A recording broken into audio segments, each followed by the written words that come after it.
വിഴിഞ്ഞത്തിന്റെ തീരത്ത് നിന്നുകൊണ്ട് ലോകത്തിന് നമുക്ക് നൽകാനുള്ള സന്ദേശം ഒന്നു മാത്രമാണ്. അത് കേരളം മാറുകയാണ്, മുന്നേറുകയാണ്.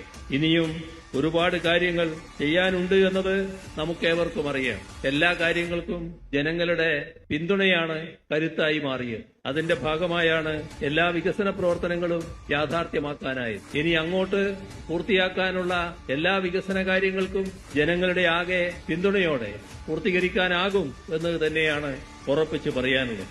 നാടിന്റെ വികസനവും ക്ഷേമവും ഉറപ്പാക്കുന്ന നവകേരളമാണ് സൃഷ്ടിക്കാൻ നാം ശ്രമിച്ചുകൊണ്ടിരിക്കുന്നത്. ആ കാര്യത്തിൽ നമുക്ക് ഒന്നിച്ചു മുന്നേറാം.